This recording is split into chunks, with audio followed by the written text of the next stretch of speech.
And we're back once again, only on Last Call. Last Call, the alcohol, only on the lastcallpodcast.com. And join me here once again. Well, we had a fantastic national championship game. We have transfer portal news. We have the debate on what's going on. Should there be cleaned up or not? And this man here, well, when you want answers, when you want truth, you got to bring this guy on and give you from Tailgate Talk SCCN from Home Squad Sports.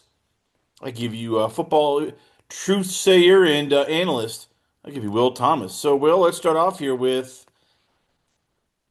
Indiana Hoosiers defeated the Miami Hurricanes for the national championship. Yes, if you had said that probably 2 years ago, people would have said you are just on drugs. You're fibbing. You have no idea what you're talking about. But the Indiana Hoosiers are a national championship. Where does this rank? I mean, from your you as a football analyst, where does this team rank in terms of just a remarkable story overall? I mean, it's got to be one of the best stories in the history of the sport, right? I mean, 2 years ago, this was the most losingest team in the sport. People knew who Cignetti was when they hired him, but it was kind of like, oh, what's this guy saying? Like, he's like getting cocky at his press conference at Indiana after being from James. Like, what's going on here? And then they make the playoff, get embarrassed, kind of get ridden off again, by myself included. And then they come back next this year and don't lose a game and beat Miami in the championship in Miami's own stadium while outnumbering their fans in their own building. I mean, they were the most buttoned up, well run team I can really remember seeing. It was the most complimentary football that you can really draw up because it sounds weird to say this, but like, there wasn't really a superstar on the like at least on offense in my mind. Like Mendoza won the Heisman. I get that. And like, you know how good those receivers are, but everybody was always doing their job, right? Like nobody ever really took over a game individually. They all did what they had to do, which is why that offense was so good all year and why they just kept scoring enough to win because they knew the script they had to follow and they did it. And like this team, full of what I think it's like four or like seven 4 stars and no 5 stars. That was a big red flag for me. And then they just went out and they just kept beating all these teams who had all the 4 and 5 stars in the country. So, I mean, Cignetti, one of the best coaching jobs maybe we'll ever see. And just in terms of this team of guys coming together, I mean, you could tell in their press conferences after the game. I mean, really throughout the whole playoffs, obviously, but then like especially after last night, like just how much they do love each other and how much of a true team this is. It was awesome to see. I was thinking about you last night when we were talking when they were saying about the players and everything, and how much does this just prove that we do not know what we're talking about? And when I mean we, like the scouting people, the 5-star recruits, and all of that, like. Fernando Mendoza is going to is the Heisman winner. He's going to go on to become, an NFL #1 pick overall. I mean, at what point do we just go, yeah, the people do the scouting system and rankings and everything, rivals, yeah, they have no idea what they're doing. They have their heads up their asses because this game almost showed like, wait a minute, this is a 3-star guy, but he's better than the 5-star guy. I mean, can we make that a comparison now, or? Is this more proof of just, yeah, you might be a 5-star recruit, but it doesn't prove that you're going to be developed as a 5-star player? Yeah, I mean, this is definitely the strongest case for that, right? Because we obviously seen like individual players who outperformed their star ranking and then were great, good draft picks. I mean, just Cam Ward last year from Miami. I mean, recruiting rankings still hit like north of 80% of the time. I think so. This is obviously the biggest anomaly that we've ever seen in the sport. I think that we kind of all accept that, right? With how quickly they turned around with the players that he brought from JMU and then transferring from other, low power schools and what they were able to do. So I think you just kind of saw the culmination of a bunch of anomalies come together. And that's what makes college football so incredible is that that can happen when you have the right guy in charge and you have the right culture because then nobody cares about what they're rated. They care about doing their job for the guy that they're next to on the field. And that's what made this team so great. So there are obviously always going to be those anomalies where, a guy's a 5-star, doesn't pan out, a guy's a 2-star, and he's great. I mean, recruiting rankings still hit a lot of the time. You just kind of saw the culmination of all of the underrated guys brought together by what is probably one of the best staffs at evaluating talent and developing it that we've ever seen and turning, lower star players into great players. You just saw all that come together in a way that we've never seen before in the sport. Let's go to the game. You and I talked about a week before. If Miami wanted to keep us close, it had to be a rock fight. Hmm. Defense comes in. Bain and Mesdor had to beat people up, running game, and and I know people complain the first half, oh, it's a boring game. Was that by design, though? I mean, when you look back, how much of that design was Curt Cignetti realizing, yeah, Carson Beck's not gonna throw up on himself. Mario Cristobal is gonna make this a very physical game. We can't just expected the team to roll over and die because Miami's say what you want about them. They have a lot of balls. They're not gonna just wilt in the moment. Yeah, I mean, a lot of it was, right? I mean, I think I tweeted this out like maybe late first half, but like neither offensive coordinator was really being aggressive. They were really just kind of feeling it out. They were calling plays that they knew were pretty, mistake averse and they weren't being overly risky. Now, to some people that's boring. I didn't think it was that boring because you still got to see these two teams executing what they were doing at a really high level. It just wasn't, flashy and up and down. But that doesn't mean that it was bad football. It just means that it was lower scoring, right? I mean, Miami didn't score at the half, but then they came out and they scored 21 in the second half once they got comfortable, once they were able to make their adjustments. So you just kind of saw at the beginning of that game two coaching staffs and two teams who were afraid to make the first mistake, which makes sense in the championship game, right? Like it makes sense that you want to be a little more, fine-tuned and not taking too many shots. But then it did kind of open up in the second half. And for Miami defensively, I thought they actually did do a really good job. I mean, they had 3 sacks, 2 of them were from Akeem Mesidor, and you can say what you want about at least the no call and the targeting that was on the Mendoza option. They hit Mendoza well, right? And I didn't think that much of it was dirty. I did think that was targeting on the I forget who hit him, but on the option play that went uncalled. But that's kind of what you have to do in these games. You have to be willing to chip up the opposing quarterback. And Miami did that. But then credit to Mendoza, he just got tougher and more physical as that kept going, like you saw in that fourth quarter touchdown run. That the game plan on both sides, I do think, was executed really well. And even though it didn't mean points up and down the field and it meant more lower scoring defense will win the game, I still thought it was just as entertaining as it would have been if this game was, 37-31. When did the game change? Like, when did you feel like, okay, my Indiana now has has momentum and they're not letting it go? Was it Was it the block punt? Was it the touchdown run? Like, when you look back, when did this game change where you didn't feel like totally comfortable, but sort of comfortable? Like, okay, they're gonna win this. They're on point. Yeah, I thought the blocked punt was going to end the game because we were at the point there where, Miami had just had scored their first touchdown of the game, but it was on that Mark Fletcher explosive. It wasn't like they put a drive together. And then Indiana just buries them and goes up by 10. I thought the game was over there. And then Miami immediately goes on a 10-play march to make it a 3-point game again. So then you kind of get back into it.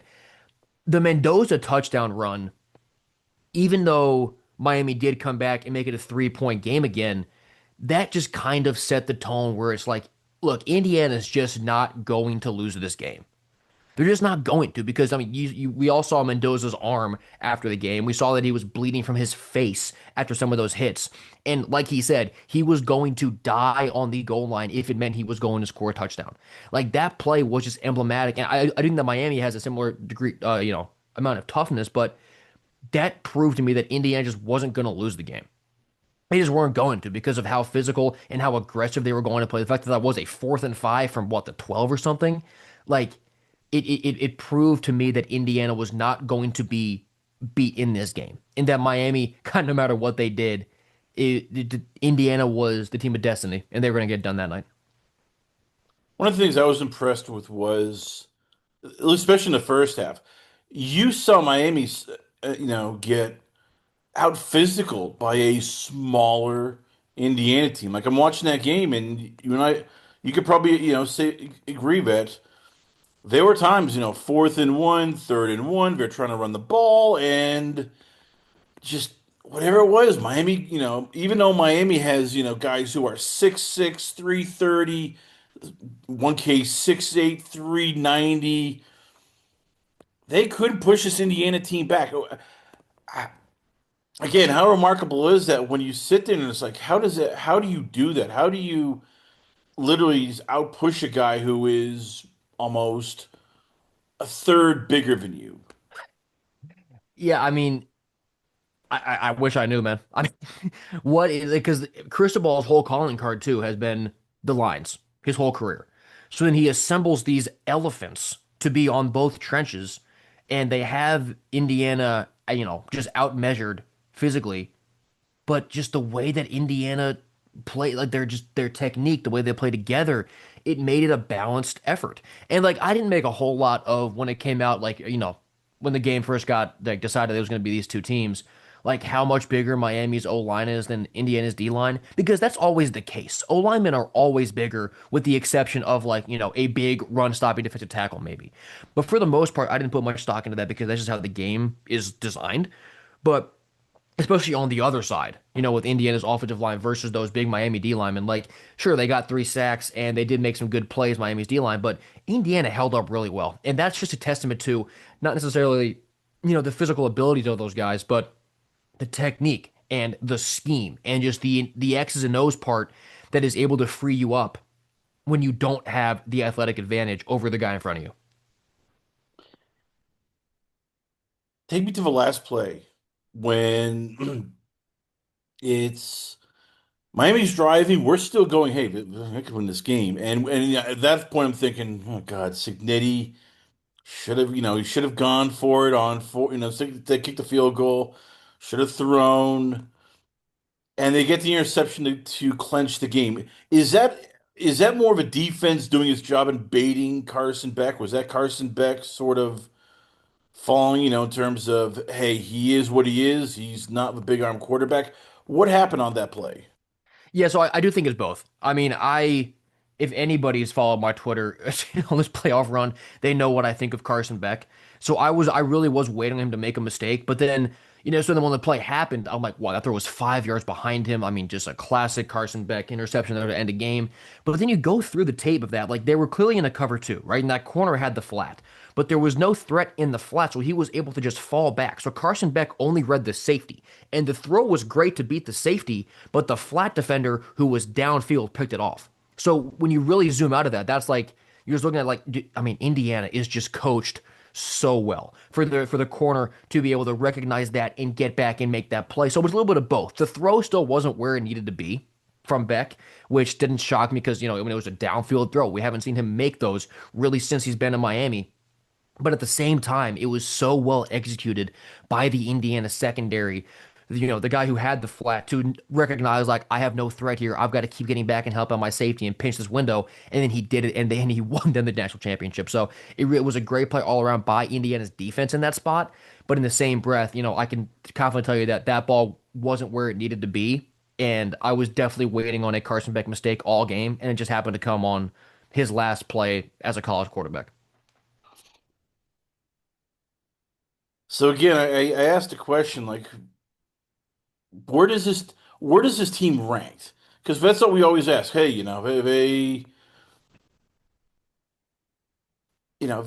not, the LSU team. They're not, this great sort of juggernaut. Like, so where do you rank them? I mean, if you had to go and say, in terms of the all-time, best team available, where do they rank? It's really hard, right? I mean, I think going through, the Ohio State and Michigan teams of the past 2 years, I think I take them over those two. I think I would take them over. I'm not sure. I think I'd take them for 2021 and 22 Georgia. Just in this hypothetical scenario, I think they would get one of those games, right? I mean, those two teams are similar, but I think let's say you were just lining Indiana up against these champions. I think they would get one of those games against Georgia. I think they beat 2020 Alabama in that COVID year. I'm not going to get talked off of 2019 LSU. I think that LSU team beats any champion by 10 points.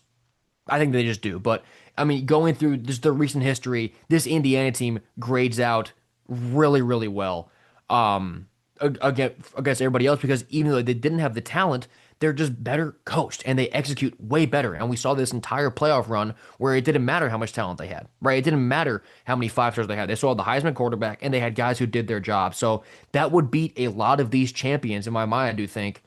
2019 LSU, I'm still planting my flag on. I think that team beats anybody else. See, I'm mixed because I get it. The player, 2019 has the players and everything. I understand that.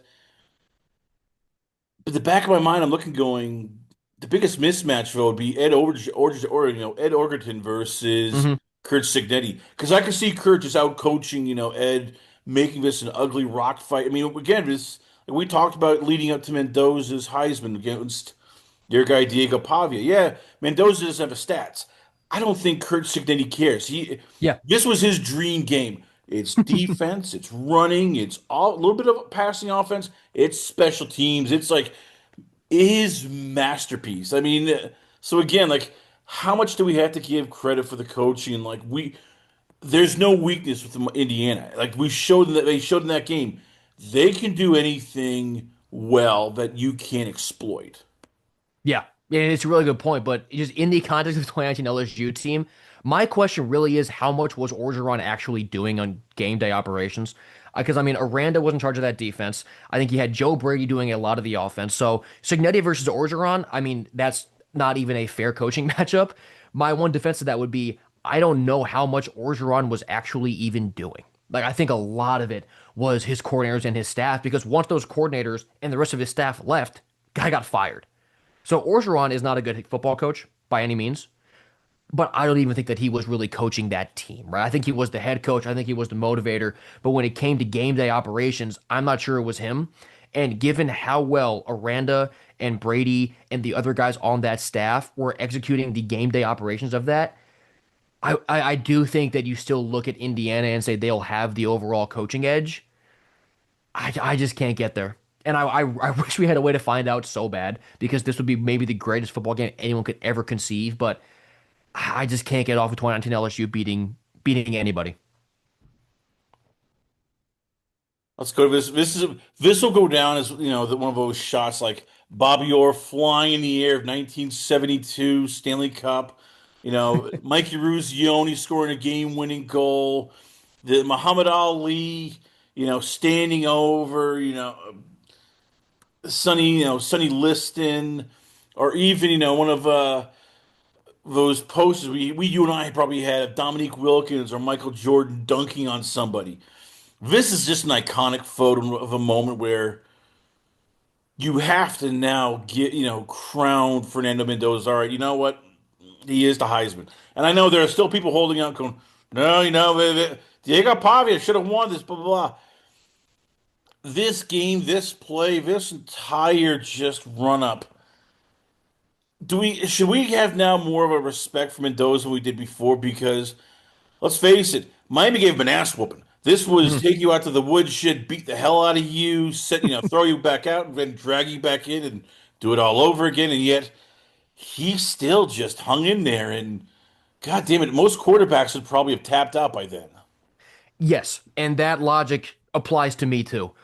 Because like in the middle of that game, I think it was in the fourth quarter, and it was at that point where he hadn't thrown for a yard yet in the second half. And let me look at the wording I had of this. Because yeah, I said where is it? Where's my damn tweet? This is embarrassing. I said normally your Heisman quarterback will be trusted to take over the game on the biggest stage. Fernando Mendoza isn't doing that, almost like it should have gone to someone else. I'm being so serious. I think 90 seconds later was that touchdown scramble. Like it was a horrible timing for me. And like that was the Heisman moment that at least, really I had been waiting for a while. That run was was so sick to just the balls of that play call and then to bounce off of four tackles, the picture you have of that dive, like that is going to be the most famous picture in the state of Indiana for the next 95 years. That was the moment. And the second I called him out for him to do that, like it was just incredible. And do I, do I still wish that maybe he was more in control of the game throughout the entire four quarters? Sure, but he did it when it mattered the most. And that's how you win championships, right? Is stepping up when it matters the most. 4th and 5, up by 3 in the championship, doing that run, that's when it matters the most. That run was absolutely incredible. That was the ultimate Heisman moment, and it came when his team needed it the most. I mean, I'm watching the run again, and it's not like a Michael Vick run or Lamar Jackson where he's just outrunning people. It's not Patrick Mahomes, who is almost like, a basketball point guard where he's faking people out and then spinning in there. And he's not Josh Allen, who's built like a tank and just runs over people. Like he is dragging people while Miami is just lining up kill shots. And you can see him. He's even when he's diving. I mean, they're still just hitting him like, spearing him, and he's just like, "No, I'm going to get into this." As he said, "I will die at that 1 yard line if I have to." I get it. He is not, Joe Cool. He's not Mahomes. He's not Lamar Jackson. He's not Arch Manning. But God damn it, this nerd is one tough ass nerd because, again, you look at that play, it's like, holy crap, you got mauled. You got mugged literally in like a New York street. And he still just willed himself for the touchdown. Like, that takes balls. I don't care what people Yeah. say. Even you will have to admit, that is just a ballsy, all heart run. Yeah, it was. I mean, I thought he was going down, I think, four different times. And then I just kept seeing the Miami guys face down on the turf and he's still moving. Like that was the ultimate, you know, you are not going to outwill me. There's a goal line right there and I'm getting there. I don't care if my head's on the sideline when the ball crosses the goal line. Like it's going to get done. And that is just, it was the ultimate winning play. I'm not going to be beat play. It was, I mean, it fired me up. I got up off the couch and I think jumped over my sister when he did that because it just like it was so much energy and just so much adrenaline seeing him do that, knowing how much it meant to him, his team, and all those fans in that situation. Like that was the ultimate college football play. It was awesome, and it cemented why Mendoza deserved the Heisman. Take me to the game itself because I hear this a lot from people like, oh, he doesn't make a lot of flashy plays. It's very conservative. Oh, he doesn't make big throws. And yet I'm watching and I notice he doesn't allow defenders to get at the ball. It's always a lot of back Mhm. shoulder. It's always, receivers will, out routes. They're coming back. Like, how much credit should we give it? He doesn't let his receivers get killed. And he doesn't throw a lot of balls where the defenders can intercept it. Like, he's a lot like Curt Cignetti. He's precision. It's precise. I know it's not sexy, but Mhm. do we have to now start realizing, like, holy crap, this kid is, you could argue, even better, better than Arch Manning in terms of ball placement and understanding how not to get his guys killed. Yeah, I mean you have to because that's not really a skill set that you see a lot in college. You don't have to wait till a guy's in the NFL for a while to see that. Like, a guy like Stafford with how he throws the ball and all that. But like Mendoza already has that. And just in the context of this game and the rest of the playoffs too, like what I've noticed just on the Carson Beck side of things, he gets his receivers drilled a lot. I mean, one of their tight ends had to leave the Ole Miss game, and he was out this game after a hospital ball. Malachi Tony got drilled multiple times in this game. Another one of Miami's tight ends, because I mean, Pons laid a hand on him on like a vertical route. Like the problems that other quarterbacks have with hospital balls, putting the ball in danger, you just don't see Mendoza have those. He's so calculated and precise. Like you said, it's just like Cignetti, where it's just you don't really see college guys, not even just this year, but just overall in the sport of college football, you don't see a bunch of quarterbacks who can do that at the level that he does. It makes him so unique at this level because of how rare it is, where even though, he only throws for 186 in the championship game, he still did everything right. And he put his team in the position to win, where then ultimately it was him with the ball in his hands to go do it. And his skill set is so rare at the college level that it's a big part of why Indiana went and did what they did this year. Let's go to the other guy who deserves his flowers, and that's from Miami. Mark Fletcher Jr. He's one of the few guys you can argue along with Malachi Tony, like, okay, they dragged their team on offense to close to a win. 17 carries, 112 yards. That 57-yard touchdown run, you look at it, it's just him turning on the Jets and going, yes, I know this game's getting out of control, but I'm going to bring it back. he's been quiet in terms of like what we talked about. Oh, Keywan Lacey's this big star. Oh, Hmm. Jeremiah Love. He is the number one running back here. Oh, even Ahmad Hardy. Hey, this guy is one of those NFL blitz type running backs. But quietly, Mark Fletcher. You all of a sudden take a look and it's like, holy crap!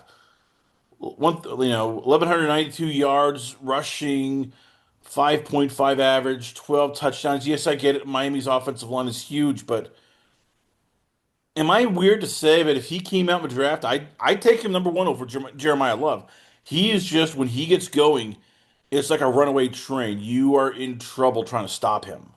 Yeah, he is. I mean, he is impossible to take down. 6'2", 225. And like you can look at how good Miami's offensive line is, right? And say, oh, well, anybody can succeed in that offense with with how well they block, the running schemes.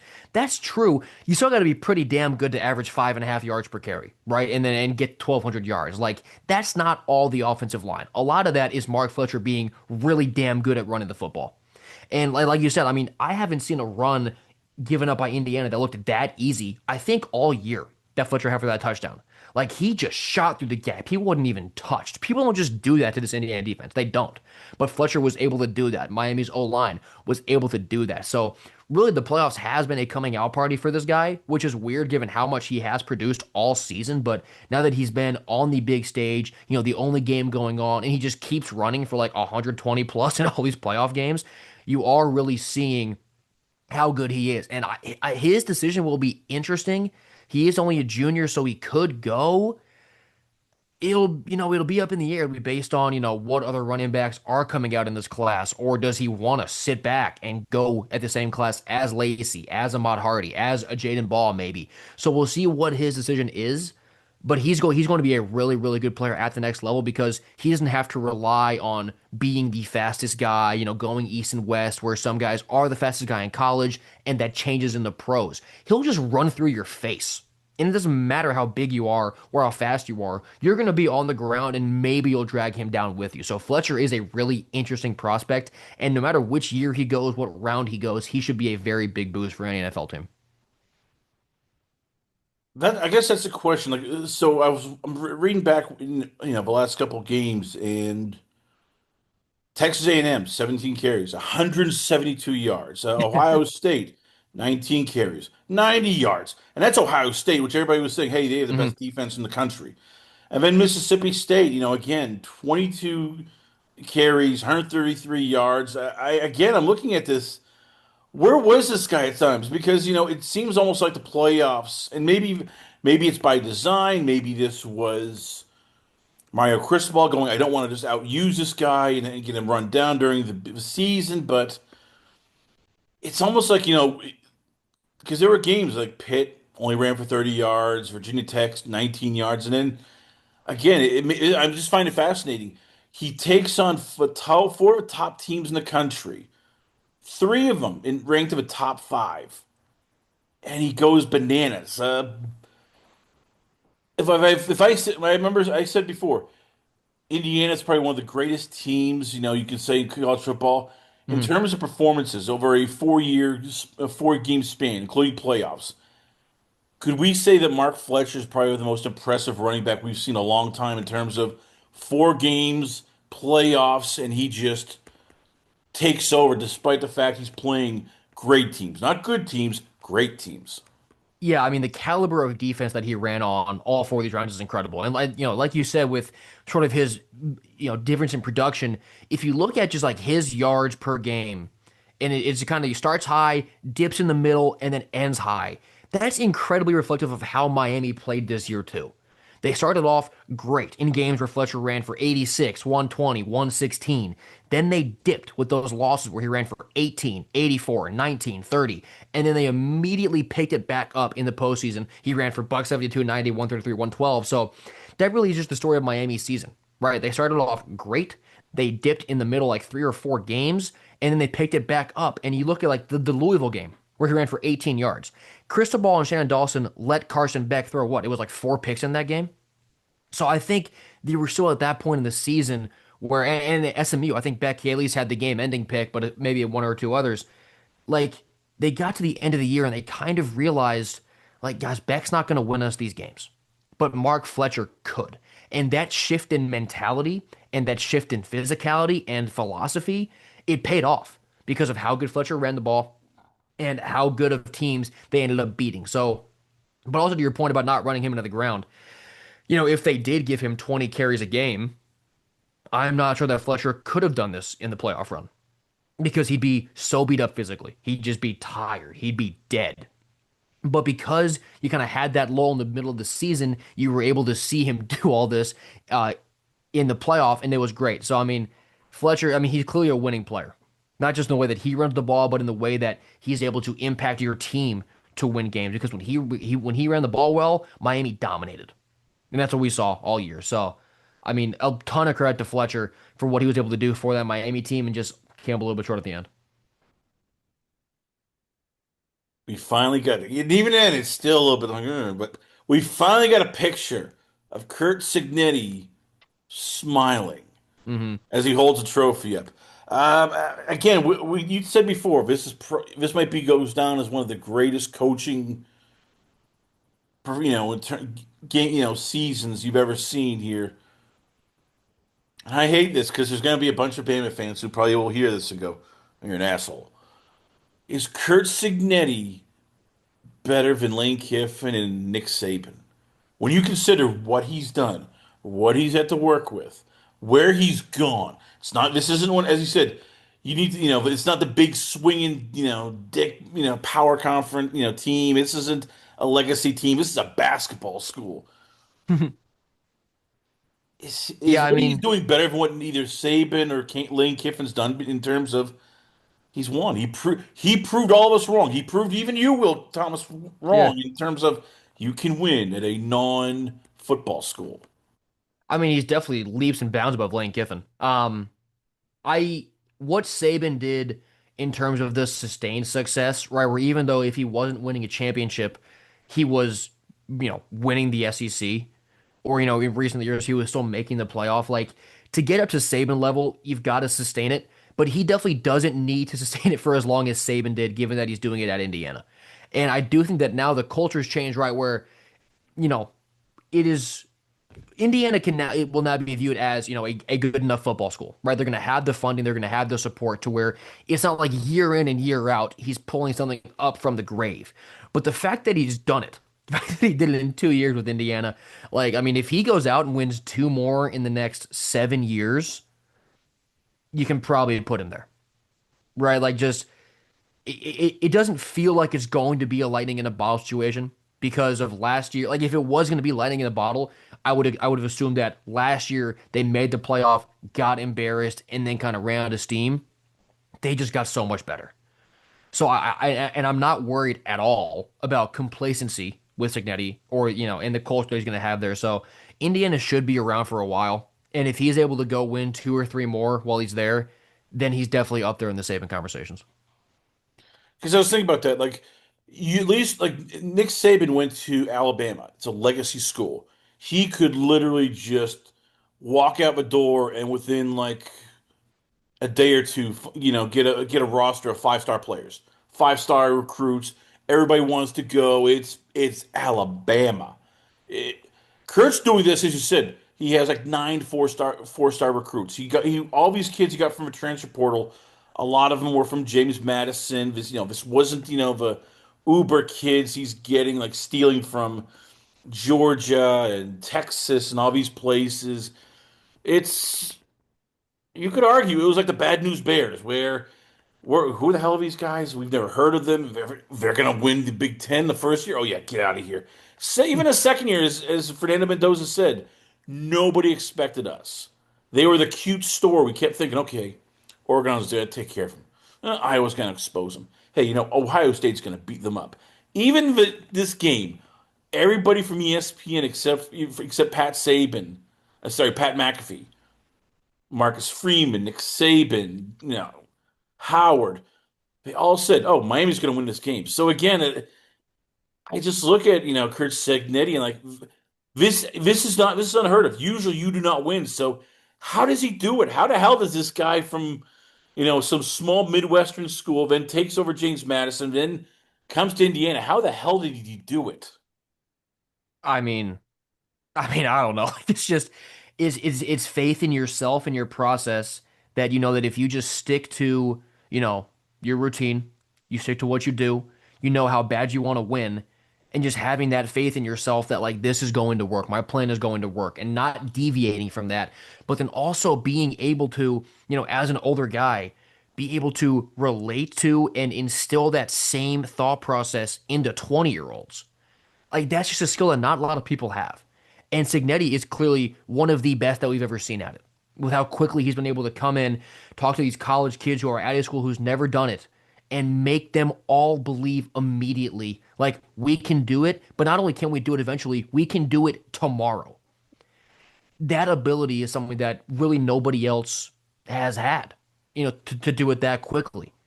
So I mean, it's just believing in himself. It's having that persistence and that consistency to never take a day off. Like what he said, like they're taking today off, but then they're back at it again tomorrow for next year. Like he doesn't stop. And that persistence and that commitment is something that not a lot of guys have, and it paid off for him immediately.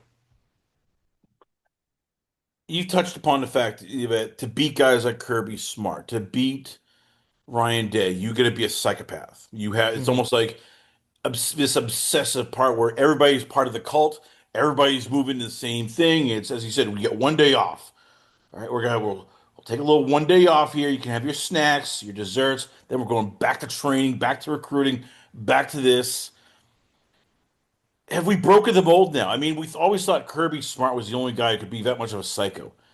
Is Curt Cignetti now the new psycho? Where, as you said, it's the cult in Indiana where everybody's going the same direction, everybody's on the same plan, everybody's basically buying in. Yes, no fumbles the entire season outside of the Old Dominion game, the first game. No stupid plays, no, very little penalties. Like, is he almost this guy that you look and go, holy crap, he's even more nuts than Kirby? I mean, it seems like it, right? Because I mean, even like, I mean, Kirby will show emotion on the sideline, right? Cignetti never will.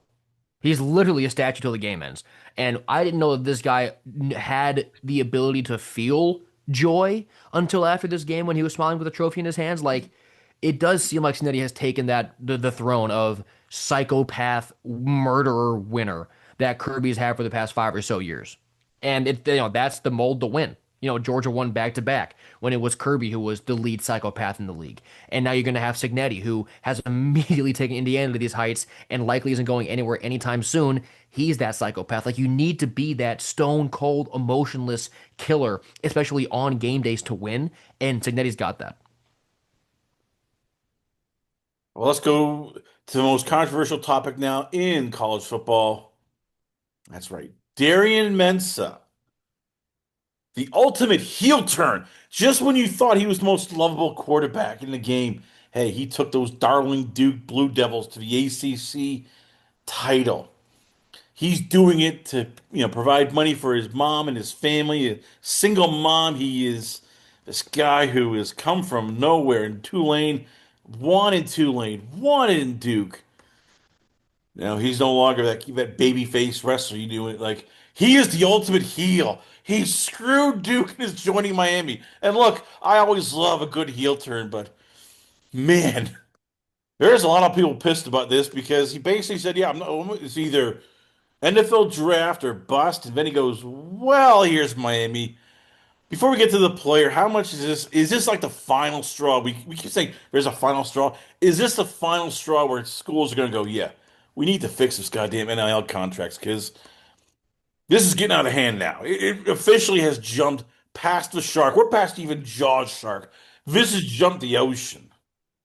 Yeah, I mean, we're getting close because, I mean, as we were talking about the Indiana game, it came out that Duke is suing him over the contract. So I mean, this is not going to be the second lawsuit of a college quarterback that we've had in a few weeks. Like, it's not a sustainable practice. You can't keep suing college athletes because they want to go into the portal. That just can't be a consistent thing that happens. So, well, however it goes with Mensa, maybe it's like the Demond Williams where Duke wins and he stays, and then Miami screw without a quarterback again. But like, we'll see how it goes, but there is no doubt that legal battles with college football players is not the sustainable way for the sport to continue moving forward. See, I feel this is more different than Damon Williams because he has a destination, and Miami has said we have the money, so we're gonna lose.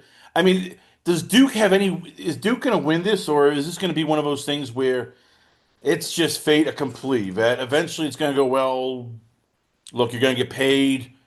Miami will basically, and Miami said we will cover the NIL. So, Mhm. is there anything Duke can do, or is this one of those things where it's like, well, it's like the little baby who has candy stolen. You can cry all you want. Basically, you're still a baby, and that adult just took your candy. That's the way the cookie crumbles. Yeah, I mean, it depends on what was in the fine print of the contract that Mets signed with Duke. Because the expiration date of the contract, I did see that it's the end of this year, right? End of 2026. So he's under the contract with Duke until the end of this year. But the question becomes, what is actually in that deal? What did Mensa agree to that he now, in theory, has to has to carry out? And the Damon Williams thing, like he had the deal signed with Washington. Lane and LSU tampered to get him, but then Washington won.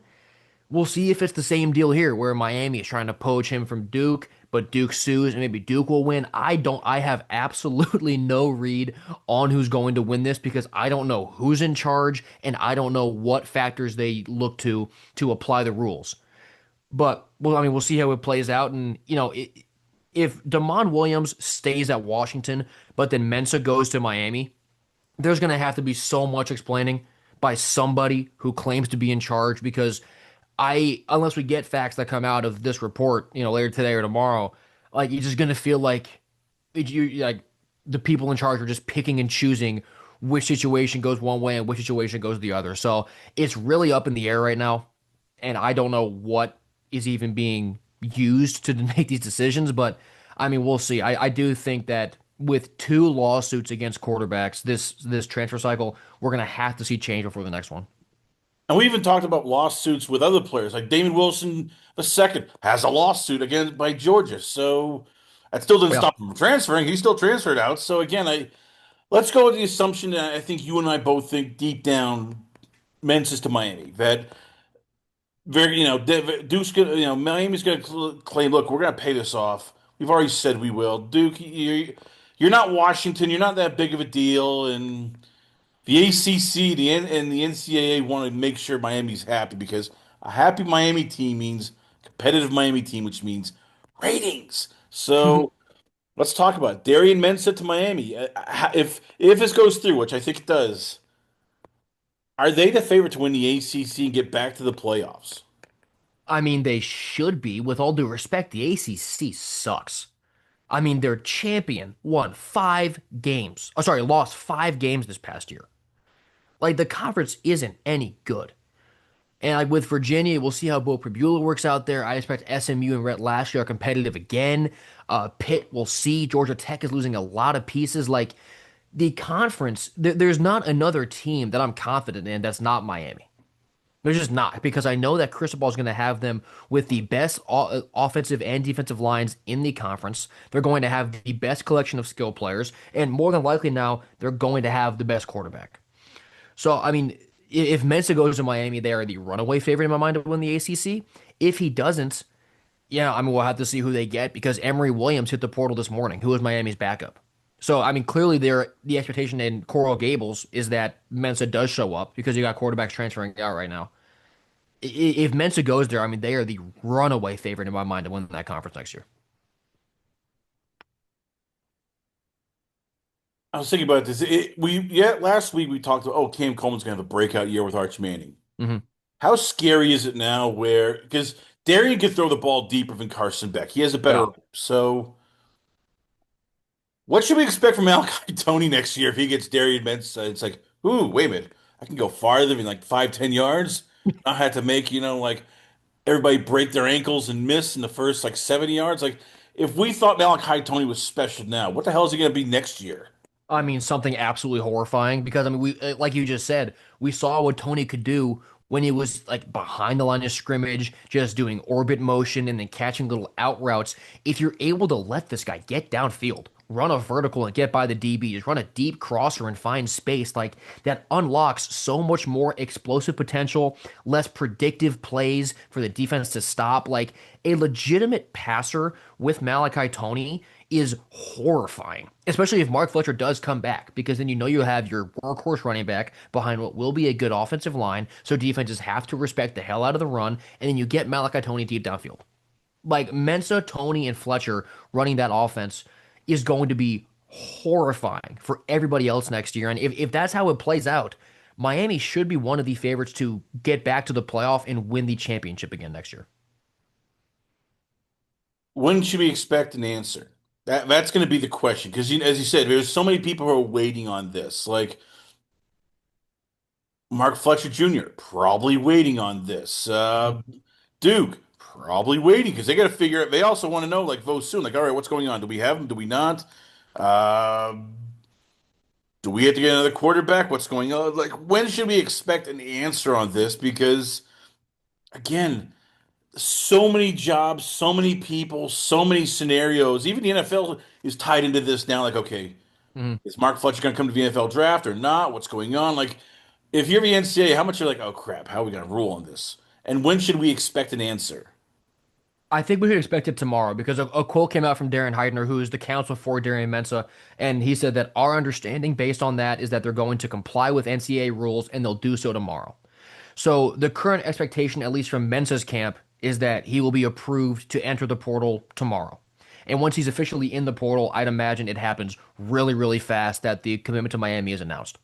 So that's obviously Mensah's side of things. Well, I don't have a report from Duke's side, what they think, because I'd imagine it's somewhat different. But the expectation right now is that probably tomorrow morning, Mensah's in the portal, and then tomorrow afternoon, he's got a house in Coral Gables.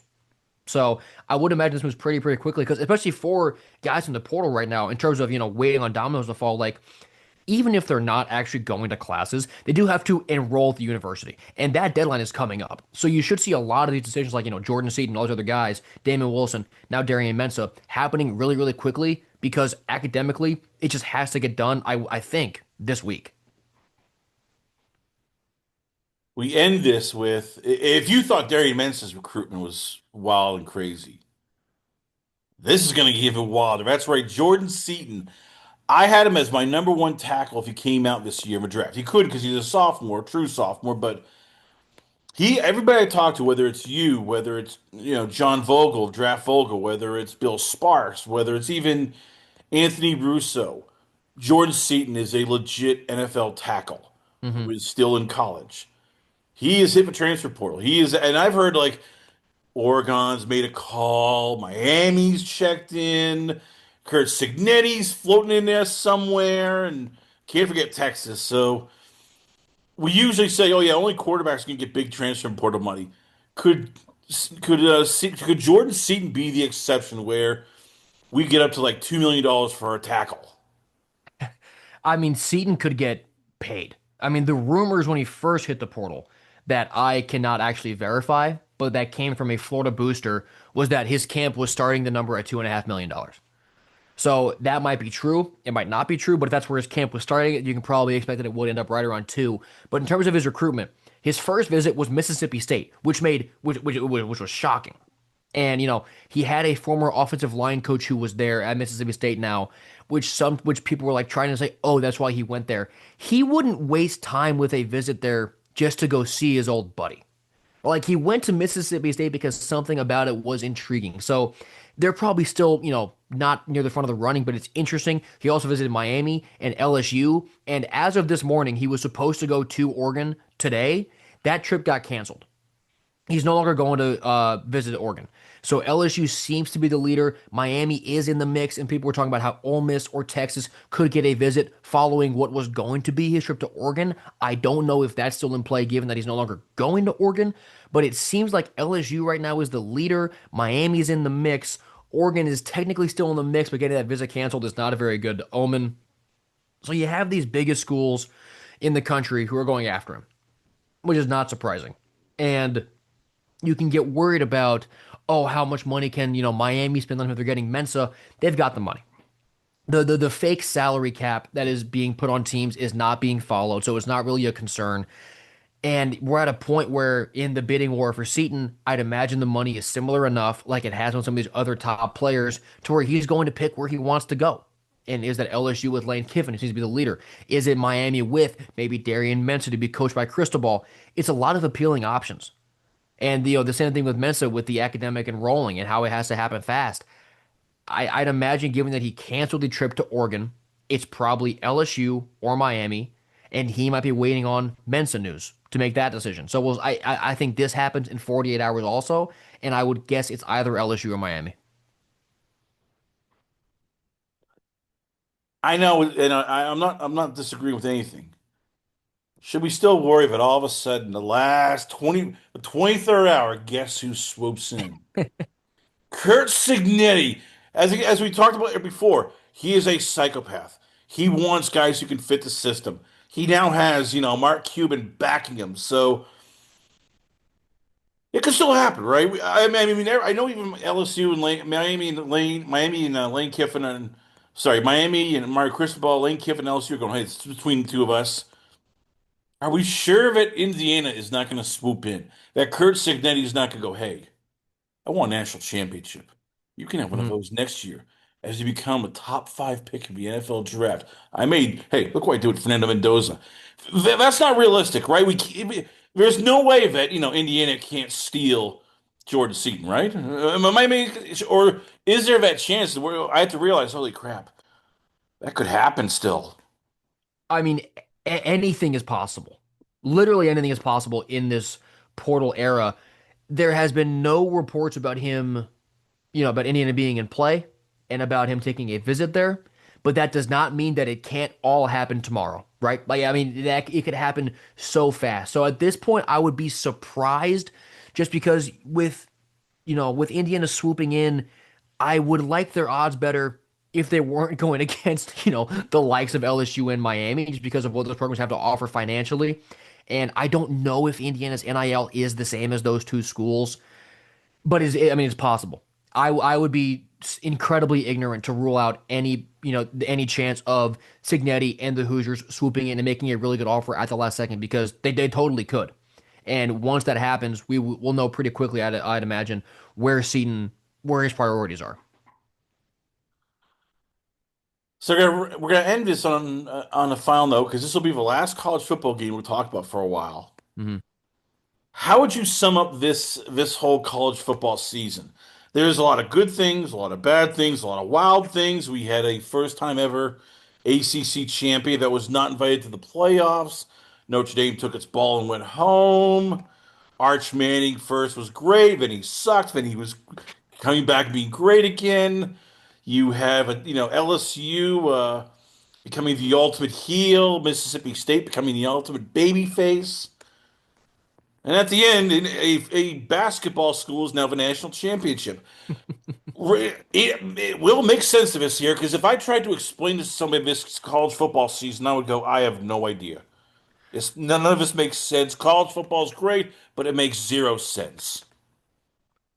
There's a lot that has changed about college football in the past 5 years with the portal, with paying players, and a lot of that is, not necessarily positive. They're negatives on the sport, and they kind of change, the sport that all of us have loved for a while.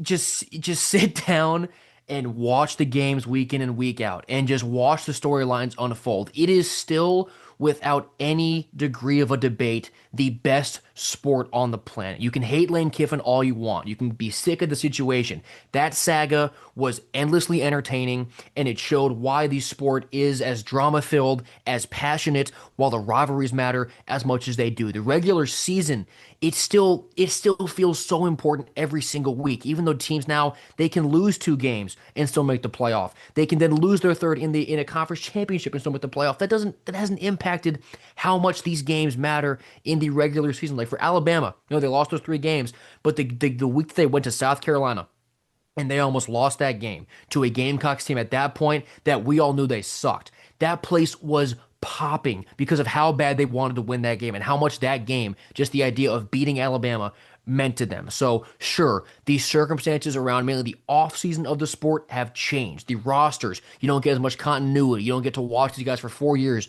like you used to if you just don't listen to all of the negative talk and you just watch the sport. You just watch the games, you feel the environments, you feel the passion of the players. The sport is still incredible. And with all of the noise going on about tampering and coaches leaving for money and players not caring about the schools, you're still able to block that out and just enjoy how incredible this sport is. And that was kind of my biggest takeaway of the year is that despite all the noise for those 12 hours on Saturday when I was just watching football, it still felt incredible. It still felt the same. It still felt like I was a little kid getting to watch this all day long. And that still hasn't changed for me, even though the rest of the sport outside of those Saturdays kind of has.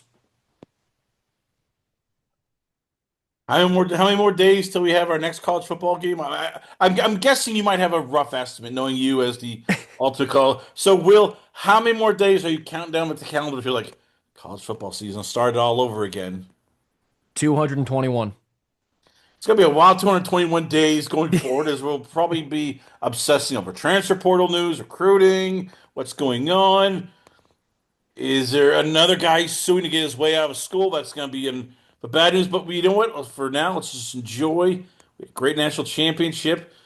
We have madness in college football. And yes, now almost any team, thanks to Miami, can prove you can win the national championship. As long as you have a lot of transfer portal people, a lot of money. But that's a different story. Once again, ladies and gentlemen, we're proud to have him on the show from Home Squad Sports and Tailgate Talk SEC. I give you College Football Insider. I give you Will Thomas. So, Will, once again, where can people check you out at? Where's the YouTube channel, the Substack, Twitter, Instagram, Facebook? Where can fans hit you up at? Yeah, I'm on Twitter at W Thomas Sports and then Tailgate Talk SEC on YouTube, podcast, and everywhere else. Will Thomas, ladies and gentlemen, once again, always on a pleasure having you on the show. We come back. We got a lot more going on here, only on it's Last Call. Last Call, the alcohol, only on the Last Call podcast.com.